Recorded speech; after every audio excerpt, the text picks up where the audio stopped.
So I'm back again with another book, ARC book review. This time it is Inferno's Heir by Tiffany Wang. It does come out October 17th. This is a debut fantasy novel from this author, and honestly, I really enjoyed it. I think it's going to be a great book that everyone's going to really enjoy, and for a debut author, I thought this was absolutely amazing. So the book follows Tia, who is the princess of Erisea. Now, she is not in line to inherit the throne because obviously, as most kingdoms, especially in like a fantasy world, girls and women cannot inherit the throne. So her half-brother Jura is going to become the new king. Now, Jura is awful, like the worst possible human being imaginable. Definitely a psychopath. He has like abused and killed animals. He's like tortured Tia when they were younger, so they both, a lot of this has to deal with like fire magic. Both Tia and Jura have fire magic, and he has like used that against her.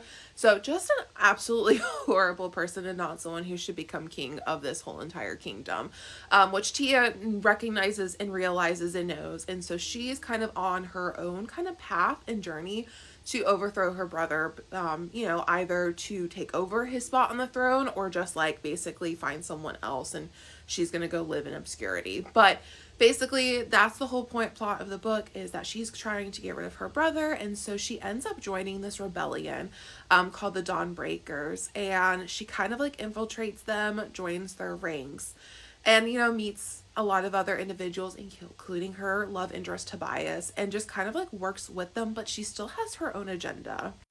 So talking about side characters, I absolutely loved all the side characters in this book, especially one of the characters who is a thief named Enna. Like, I think I absolutely fell in love with her. She was amazing and hilarious.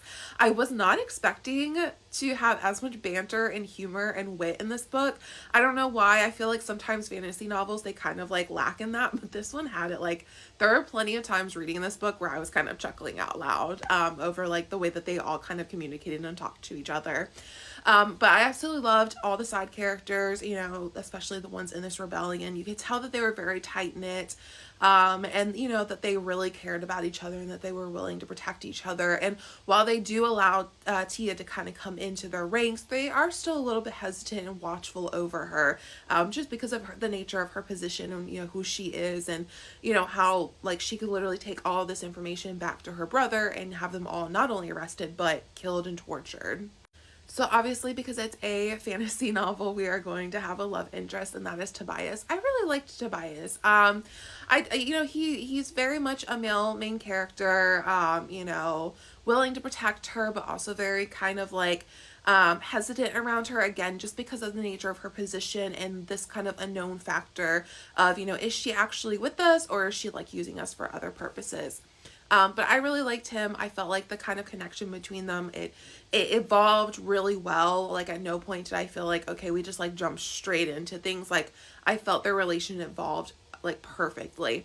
I will say another thing that I loved about their relationship, and this is more specifically with Tia and her personality, is that even once they kind of started having like a romance together, she never changed her like plans or her plot or nothing. She definitely struggled a lot more with the morality of using this rebellion for her own purposes, but like she never at any point allowed him to change who she was, which I feel like in so many fantasy books, like as soon as the female character gets with the main male character, like I don't know what happens, but like their whole personality does a 180, and it's not even, I feel like, the same character.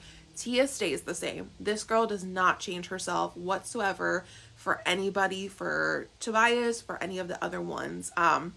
Again, that's not to say that she doesn't struggle as she gets closer to the individuals in this rebellion. She definitely does start to struggle with using them and, kind of, in a sense, almost working towards betraying them.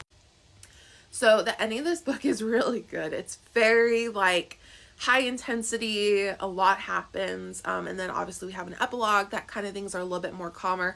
It does kind of end where I believe there's going to be a second book. I don't know as of right now. Like, I checked on Goodreads.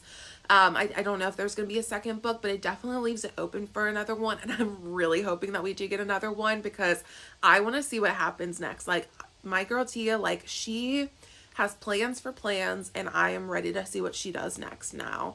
I think the book really, like, a lot of the plot lines were really well done. A lot of them were concluded towards the end of the book. There were, like I said, a few that left open, leaving it possibly for another book, but I think Tiffany Wang does like such an amazing job where she really kind of closed out the bigger plot lines for this book.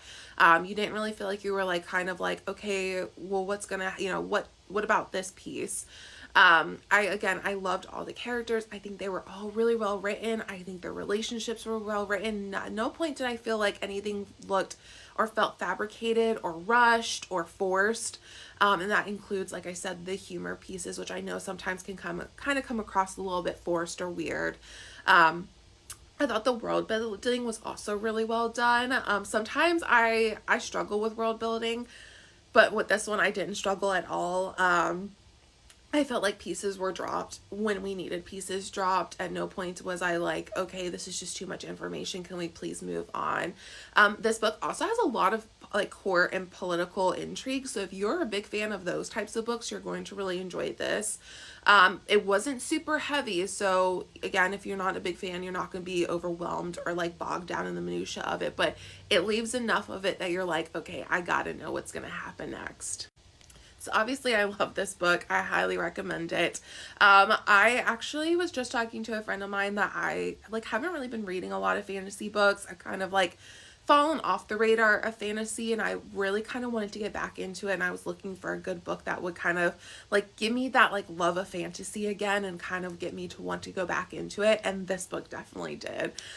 This book has actually gotten me starting to look at other fantasy books again, even looking at rereading some of my favorites.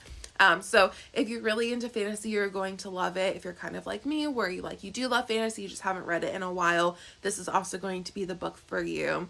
It is, I will say, a young adult. I think it's marketed as YA. I would say, to me, it felt a little bit more like new adult. Still younger characters, but a little bit more adult in the way that they acted and some of the scenes. But absolutely a wonderful book, amazing writing, amazing characters. So Inferno's Heir does come out on October 15th. I highly recommend you pick it up and enjoy it.